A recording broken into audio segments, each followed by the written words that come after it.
तो मेरे channel Kapil lecturer में आपको बहुत बहुत स्वागत है कि आज मैं आपके लिए पढ़ाने जा रहा हूँ क्लास 10 के लिए महत्वपूर्ण प्रश्न। जो प्रश्नावली आपकी पृष्ठीय क्षेत्रफल और आयतन है। प्रश्नावली का नाम है पृष्ठीय क्षेत्रफल और आयतन, और प्रश्नावली आपकी 13 देख सकते हैं। प्रश्नावली 13 पृष्ठीय क्षेत्रफल और आयतन क्लास 10 के लिए बहुत ही महत्वपूर्ण है।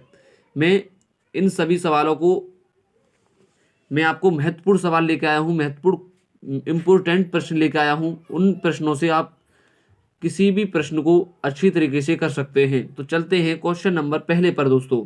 तो चलते हैं दोस्तों क्वेश्चन नंबर पहले पर। तो दोस्तों आपको समझना है, खाली मैं आपको बताऊंगा अच्छी तरीके से, और आपको समझना है।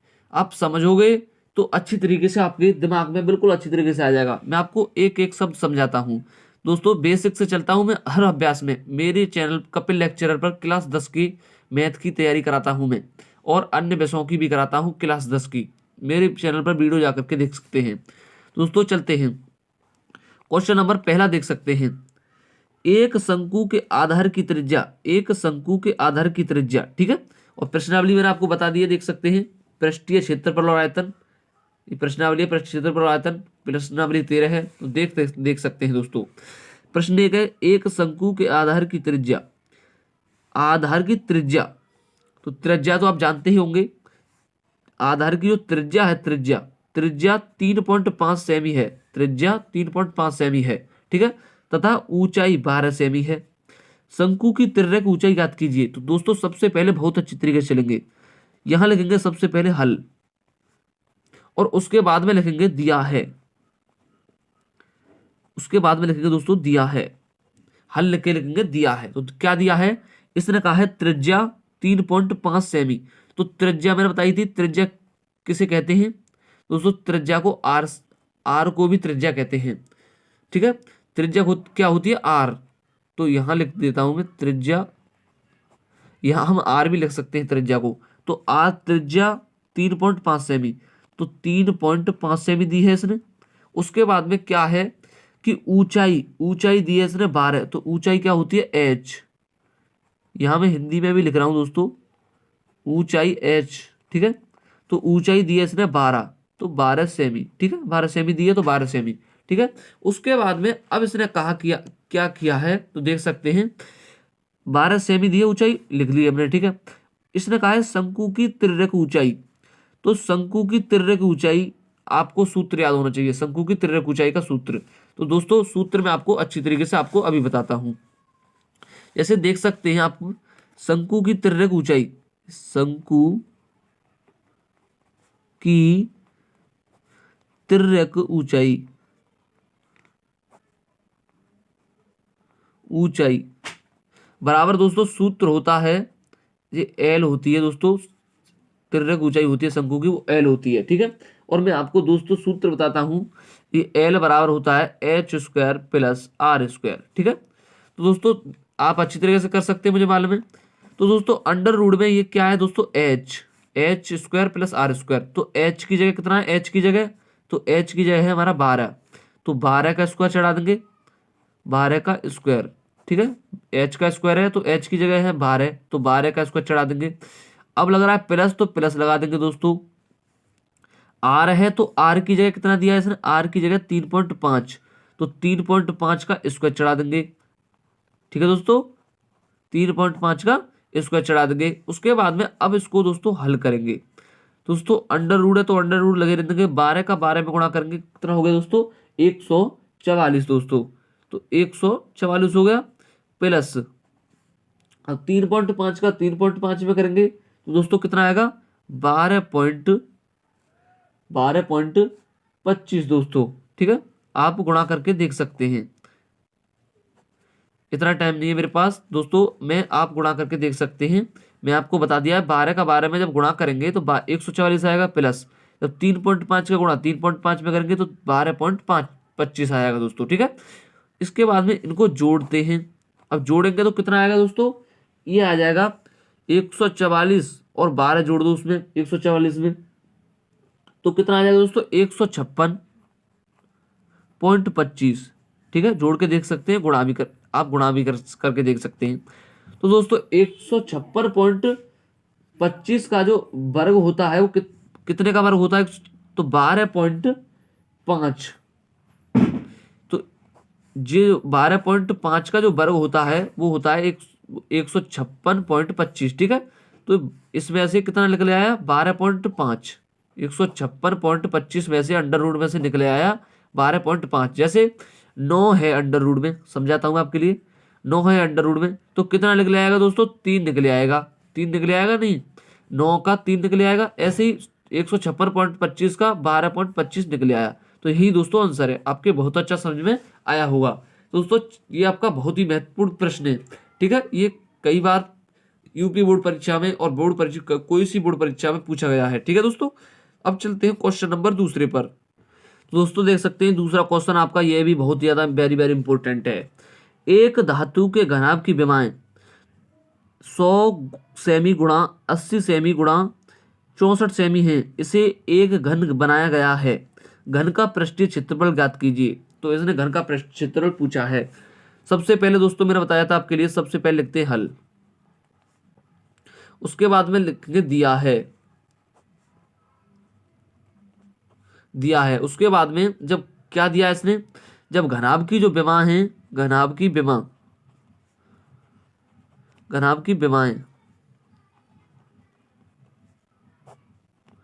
तो 100 गुणा 80 गुणा 64 इतनी दी है इसने। ठीक है, इतनी देने के बाद में दोस्तों आप अच्छी तरीके से जानते होंगे कि घनाभ का जो आयतन होता है वो लंबाई गुणा चौड़ाई गुणा ऊंचाई होता है।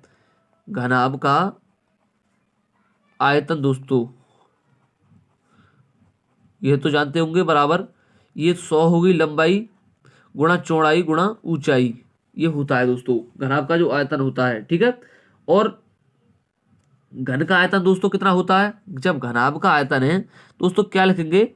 घनाभ, जब इसने घनाभ भी दिया, घनाभ की विमाएं, और फिर कहा है इसने घन का घन बनाया गया है, जब इसे एक घन बनाया गया है, घनाभ की विमाएं तो इतनी है, इसे एक घन बनाया गया है, तो घन घनाभ का आयतन बराबर कितना हो गया दोस्तों? घनाभ का आयतन तो ये हो गया 100 गुणा 80 गुणा 64, और इसे घन बनाया गया है तो घन का आयतन, तो घनाभ का आयतन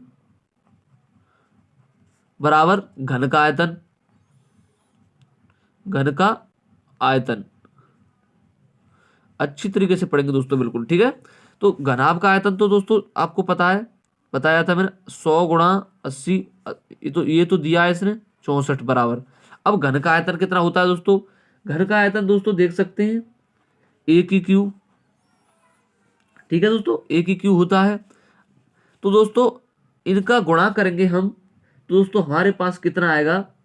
जब इनका गुणा करके लिखेंगे हम, तो ये क्यू देखें, क्यू ये ए की क्यू है तो 80 की क्यू हो गया। ये जब गुणा करेंगे हम इनका, इन तीनों का गुणा करेंगे तो 80 की क्यू हो गई। तो 80 की क्यू बराबर ए की क्यू हो गया।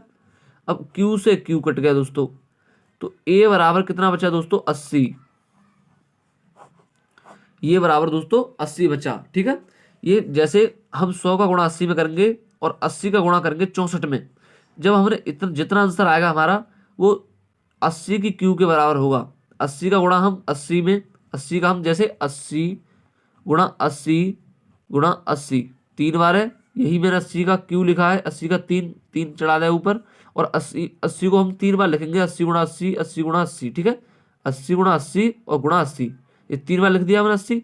और इनको हम 100 गुणा 80 गुणा 64 का गुणा करेंगे तो यही इतना ही आएगा। ठीक है, तो मैंने 80 का क्यू लिख दिया है बराबर ए का क्यू, तो क्यू से क्यू कट गया, ए बराबर 80 बचा है। ठीक है दोस्तों, उसके बाद में अब हम चलते हैं नीचे। ठीक है दोस्तों, इन सवालों में कुछ नहीं है। अब देख सकते हैं अब कहा क्या किया है इसने, अब क्या है किया है इसने, अब क्या कहा है इसने कि घन का पृष्ठीय क्षेत्रफल। अब घन का पृष्ठीय क्षेत्रफल, तो घन का पृष्ठीय क्षेत्रफल देख सकते हैं दोस्तों, घन का पृष्ठीय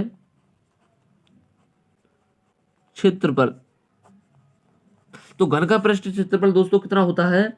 घन का पृष्ठीय क्षेत्रफल दोस्तों आपको पता होना चाहिए, तो ये होता है दोस्तों आपका 6a²। ठीक है, तो 6a², तो 6 गुणा ए की जगह दोस्तों कितना आया है? ए की जगह आया 80, तो 80 और स्क्वायर चढ़ रहा है तो स्क्वायर चढ़ा देंगे, ठीक है। अब 6 का गुणा 80 के स्क्वायर में करेंगे तो दोस्तों कितना आएगा, 80 का 80 में करेंगे तो दोस्तों हमारा 6 गुणा 80 का 80 में करेंगे तो 8 64 और 2 जीरो, ठीक है। ये 6400 आ गया। जब 80 का हम 80 में गुणा करेंगे तो 6400 आ गया। अब 6 का 6400 में गुणा करेंगे तो दोस्तों हमारा कितना आ जाएगा, जीरो। 6 का गुणा जीरो में जीरो, 6 का गुणा जीरो में तो जीरो, 6 चौका 24 के 4, हंसुल को 2, 6 छंगे 36 और 2 कितना हो गया दोस्तों, 38। तो दोस्तों कितना आ गया, 38,400 सेमी स्क्वायर, ठीक है। यही दोस्तों हमारा आंसर है इसका। तो दोस्तों ये आपके बहुत अच्छा समझ में आया होगा, मुझे लगता है कि आपके बहुत अच्छा समझ में आया होगा। दोस्तों चलते हैं अब क्वेश्चन नंबर तीसरे पर। अब दोस्तों क्वेश्चन नंबर तीसरा देख सकते हैं, यह भी बहुत वेरी वेरी इंपॉर्टेंट क्वेश्चन है। यदि एक वक्र पृष्ठ के गोले की माप 36 पाई सेमी स्क्वायर है तो गोले का आयतन ज्ञात कीजिए। तो दोस्तों सबसे पहले लिखेंगे हम हल, उसके बाद में लिखेंगे दोस्तों दिया है,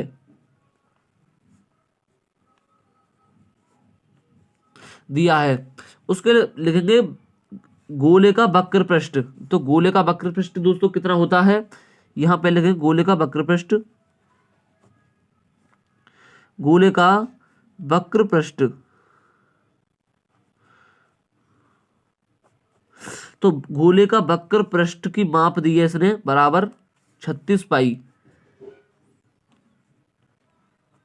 36 पाई दी है इसने। 36 पाई दोस्तों लिख लेंगे हम अच्छी तरीके से, बिल्कुल ठीक है। अब 36 पाई दी है इसने, तो गोले का वक्र पृष्ठ देखें, गोले का वक्र पृष्ठ कितना होता है। तो गोले का वक्र पृष्ठ आपको पता होना चाहिए। गोले का वक्र पृष्ठ होता है दोस्तों 4 पाई आर स्क्वायर बराबर, जिस गोले का वक्र पृष्ठ होता है 4 पाई आर स्क्वायर, ठीक है। तो बराबर कितना दिया है इसने, 36 पाई दिया माप, तो 36 पाई अच्छी तरीके से करेंगे, बिल्कुल इसमें कुछ नहीं है। तो दोस्तों पाई से तो पाई कट हो गया, ठीक है।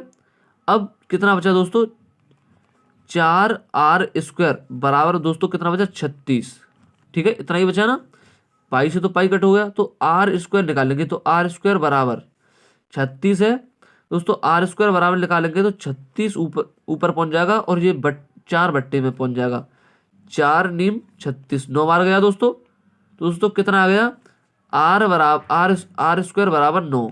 तो आर स्क्वायर बराबर कितना आ गया दोस्तों, 9, ठीक है। दोस्तों आर 9 आ गया, तो आर स्क्वायर, ठीक है, आर स्क्वायर हो गया बराबर 9 को हम कैसे लिख सकते हैं, 3 का स्क्वायर नहीं लिख सकते दोस्तों। दोस्तों आर स्क्वायर है तो आर स्क्वायर हो गया। अब हम 3 को 3 का स्क्वायर नहीं लिख सकते, 9 को 3 का स्क्वायर, 9 को 3 का स्क्वायर नहीं लिख सकते, 3 तिया 9, तो आर स्क्वायर, स्क्वायर से स्क्वायर कट गया हमारा, है ठीक है दोस्तों। इसके बाद में आर बराबर कितना बचा, 3। तो इसकी त्रिज्या कितनी आ गई दोस्तों, 3 आ गई, ठीक है।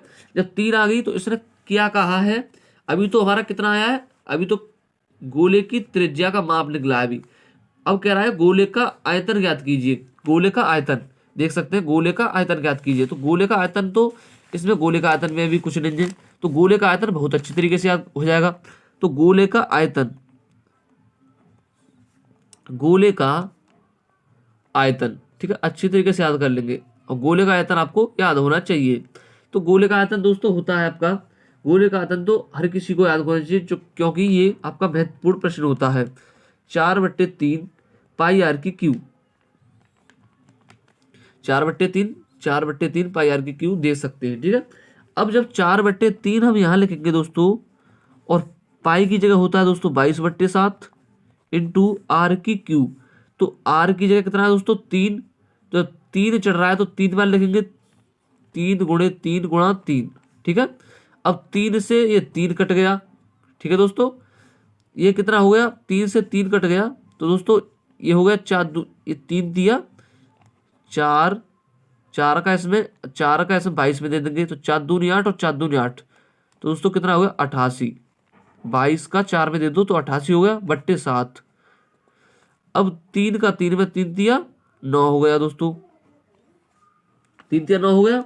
उसके बाद में अब इसका गुणा कर देंगे इसमें दोस्तों, जब इसका इसमें गुणा कर देंगे तो अच्छी तरीके से याद हो जाएगा आपके लिए, ठीक है दोस्तों। जब दोस्तों हम 9 का 88 में गुणा करेंगे तो 9 8 72 के 2, हासिल को कितना हो गया 7, 9 8 72 और 7 कितना हो गया दोस्तों 79, तो 792 बट्टे कितना हो गया दोस्तों 7। अब इसका भाग दे देंगे इसमें दोस्तों। तो दोस्तों भाग तो आप अपने आप ही करके देख लेना, भाग अपने आप कर लेना। तो 7 का भाग देंगे अब इसमें, तो दोस्तों चला जाएगा 113.14 सेमी की क्यू दोस्तों, ठीक है। तो दोस्तों हम इसका जब 7 का भाग देंगे 792 में, तो हमारा 113.14 सेमी की क्यू आंसर आ जाएगा, ठीक है दोस्तों। तो दोस्तों यह भी हो गया आपका। तो अब चलते हैं दोस्तों क्वेश्चन नंबर 4 पर। वो आपका 7 नंबर में हर बार पूछा जाता है बोर्ड परीक्षा में। तो देख सकते हैं चौथा क्वेश्चन आपका कौन सा है, और 7 नंबर में हर बार पूछा जाता है बोर्ड परीक्षा में। हमने इसमें 7 का भाग दे दिया इसमें, तो इतना हमारा आंसर आ गया। आप भाग दे के देख सकते हैं। 7 का भाग दे देना इसमें, ये 7 है आपका, 7 का भाग दे देना 792 में, ठीक है दोस्तों। ये 7 है, ये ऐसे लिख देता हूँ, ठीक है दोस्तों। चलते हैं क्वेश्चन नंबर 4 पे, जो आपका बोर्ड परीक्षा में हर बार 7 नंबर में आता है। तो देख सकते हैं यह क्वेश्चन दोस्तों आपका 2020 में पूछा गया है, और ये 7 नंबर में पूछा जाता है। ये क्वेश्चन तो बड़ा है, पर इसको आप हल करेंगे तो बहुत अच्छा, ये देखेंगे कि आपका बहुत अच्छा क्वेश्चन है ये। तो दोस्तों देख सकते हैं, इसको मैं बहुत अच्छी तरह समझाऊंगा क्योंकि ये 7 नंबर में पूछा गया है। दो घनों तो मैं 2 घन बना लिए हैं आपके लिए समझाने के लिए, एक घन और एक दो घनों, ठीक है। 2 घनों जिनमें से प्रत्येक का आयतन 343 घन सेमी है, प्रत्येक का आयतन मतलब, तो 343 घन सेमी है, के संलग्न फलकों को मिलाकर एक ठोस बनाया जाता है। मतलब इसके जो संलग्न जो फलक हैं उनको मिलाकर के एक ठोस बनाया जाता है। जब ठोस बनेगा तो घनाभ बनाया जाता है। तो इससे प्राप्त घनाभ का पृष्ठीय क्षेत्रफल ज्ञात कीजिए, ठीक है। तो दोस्तों हल करके सबसे पहले लिखेंगे। तो दोस्तों इसने कहा है कि जिनमें से प्रत्येक का आयतन, तो प्रत्येक का घन दिए इसने 2 घन, तो इसने कहा है प्रत्येक का आयतन। तो घन का आयतन दोस्तों कितना होता है, तो घन का आयतन तो दोस्तों घन का आयतन बराबर कितना दिया है, 343, ठीक है। अब अच्छी तरीके से समझेंगे 343।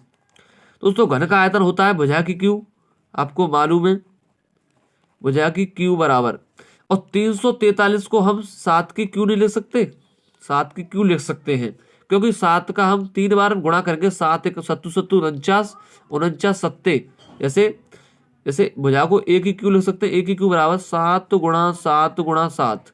इसका जब 7 का 7 में और इसका 7 में, जब 3 बार 7 का गुणा करेंगे तो 343 ही आता है। तो एक ही क्यू बराबर 7 की क्यू नहीं लिख सकते हम। अब क्यू से क्यू कट गया, तो दोस्तों ए बराबर 7 लिखेंगे। जब प्रत्येक की भुजा हमारी 7 आई है, तो हमने दोनों, जब प्रत्येक की भुजा 7 आई है तो 2 घने, तो उन्होंने 7 ही 7 कर दिए दोनों को, ठीक है। जब इसकी लंबाई जो है, चौड़ाई ऊंचाई वही रहेगी, और लंबाई जो है, ये इसकी लंबाई जो मिला करके दोनों फलकों को मिला करके, ये देख सकते हैं कि 2 फलकों को मिला करके एक ठोस बनाया, तो मिला करके बनेंगे तो 7 और 7 14 हो जाएगा ये। तो लंबाई 14 हो जाएगी बस। जैसे देख सकते हैं ऊंचाई वही रहेगी कितनी, 7, ठीक है, और बी भी वही रहेगी 7, और क्या लंबाई हो जाएगी खाली 14, 7 सेमी यही रहेगी, ये भी 7 सेमी रहेगी, ये 14 सेमी हो जाएगी। लंबाई क्यों हो जाएगी 14 सेमी, तुमको पता है, क्योंकि ये 7 सेमी और 7 सेमी इसको मिला करके, 7 सेमी ये है और 7 सेमी ये, इनको दोनों को मिला करके 14 सेमी बन गया आपका, ठीक है। और इसने क्या पूछा है, अब इसको देख सकते हैं। तो इसने पूछा है दोस्तों कि देख सकते हैं यहाँ पर, देखो पहले क्वेश्चन में इसने पूछा है प्राप्त घनाभ का पृष्ठीय क्षेत्रफल। घनाभ का पृष्ठीय क्षेत्रफल दोस्तों, घनाभ का पृष्ठीय क्षेत्रफल दोस्तों, घनाभ का पृष्ठीय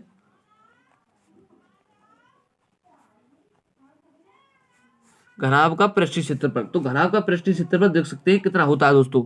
इसको आपको याद कर लेना, LB + BH + AHL, ठीक है। ये आपका घनाभ का पृष्ठीय क्षेत्रफल होता है। तो 2 L की जगह दोस्तों देखेंगे, L की जगह कितना है, L की जगह 14 लिखेंगे। जब ये दोनों इंटू में होते हैं तो B की जगह देखेंगे, B की जगह 7 है, 7 लिख देंगे, प्लस लग रहा है प्लस लगा देंगे। B की जगह 7 लिख देंगे। H की जगह कितना है, H की जगह भी 7 है तो 7 लिख देंगे, प्लस तो प्लस। H की जगह कितना है दोस्तों, 7 लिखेंगे, इंटू L की जगह कितना है, तो L की जगह 14, ठीक है। तो दोस्तों 2 गुणा करेंगे, तो 2 गुणा दोस्तों कितना हो जाएगा हमारा, हम जब 7 में करेंगे तो 14 सत्ते कितने, 7 चौक 28, 14 सत्ते 98 हो जाएगा प्लस, ठीक है। जब हम इसका इसमें करेंगे 7 7 49 हो जाएगा, ठीक है दोस्तों, प्लस 14 सत्ते कितना होगा, 98, ठीक है। जब हम इनको ऐड करेंगे सबलों को, देख सकते हैं यहाँ पर दोस्तों। तो दोस्तों हम जब इनको सबको ऐड करेंगे तो दोस्तों हमारा कितना आ जाएगा दोस्तों, 245। जब 245 का जब कोष्टक खोलेंगे, गुणा करके 245 का इसमें गुणा कर देंगे दोस्तों, कितना आ जाएगा हमारा, ये आ जाएगा हमारा 490 वर्ग सेमी, 490 वर्ग सेमी। तो दोस्तों वीडियो अच्छी लगी हो तो लाइक करें और चैनल को सब्सक्राइब जरूर करें, ठीक है दोस्तों। तो इसीलिए ऐसी वीडियो देखने के लिए चैनल को सब्सक्राइब जरूर